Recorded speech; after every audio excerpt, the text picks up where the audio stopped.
I've been living with a pair of HomePod minis for a few weeks now, and I've had a chance to form a few opinions.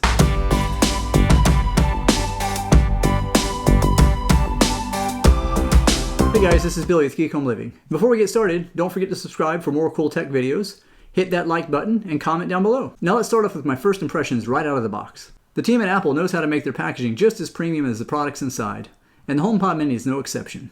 Though do be careful, because there's nothing holding the HomePod mini in the very shallow box, and even holding it at a slight angle while opening it could cause the HomePod mini to topple out. The speaker itself is really well designed, and the fabric covering the grill here is much nicer than you would find on other similar smart speakers. The braided power cord looks nice, feels durable, and at 6 feet should be ample for most uses. And unlike the new Apple Watches and iPhones, it actually comes with a 20-watt USB-C power brick. Although it would have been nice if this was a 90-degree plug, as I imagine most applications are going to find this plugged in behind a dresser or bookcase.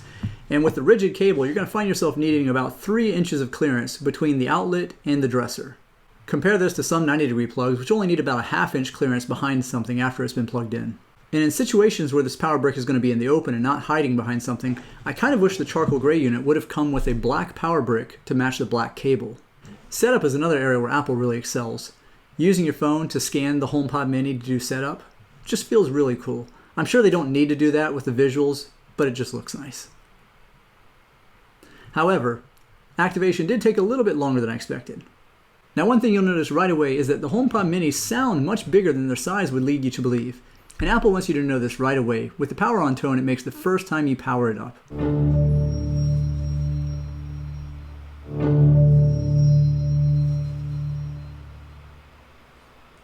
And for even better sound, you can pair 2 HomePod minis in stereo mode. Now I'm not going to bother trying to demonstrate the quality for you, because all you're going to hear anyway are your speakers.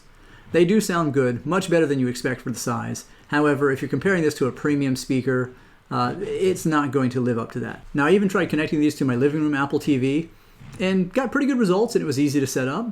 If you're using these to replace your built-in TV speakers, you're probably going to be pleasantly surprised, and this will be a good upgrade for you. Now my system right now today consists of a Sonos Arc connected to a sub and 2 1SLs.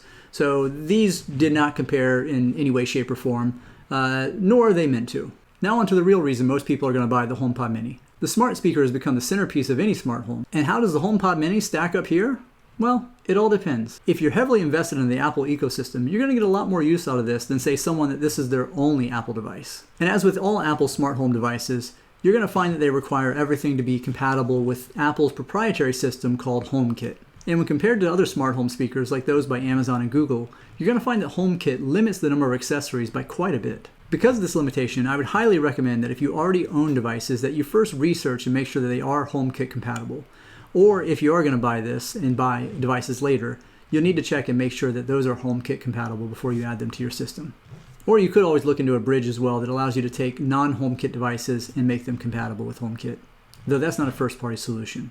Before the HomePod mini, I never gave HomeKit much attention. Most of everything I wanted to do was covered by my Amazon smart speakers.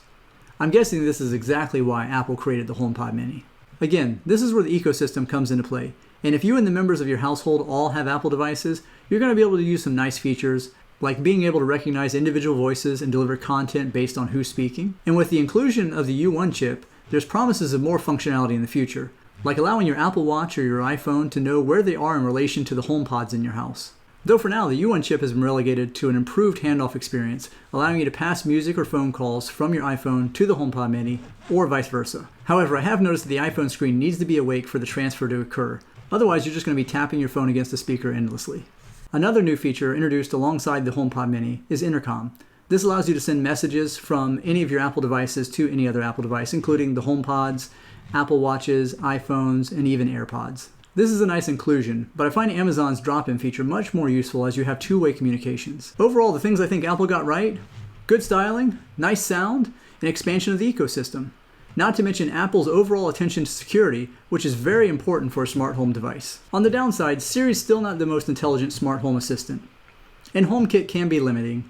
And of course, if you're not in the ecosystem with Apple, there are some features you will not have access to. I also think it would be nice if there was a HomePod with a screen, but I have a feeling that'll be coming in the future. So should you ditch your old smart home speakers and go all in with Apple HomePod mini? Well, I don't really know. I'm still struggling with it myself to decide if I want to buy more of these or just stick with the 2 I have. So what do you guys think? Are you ready to go all in with Apple's HomePod Mini? If you already have, what's your experience been like? Let me know in the comments down below. Please like this video if you enjoyed it, subscribe for more content, and until next time, this has been Billy with Geek Home Living.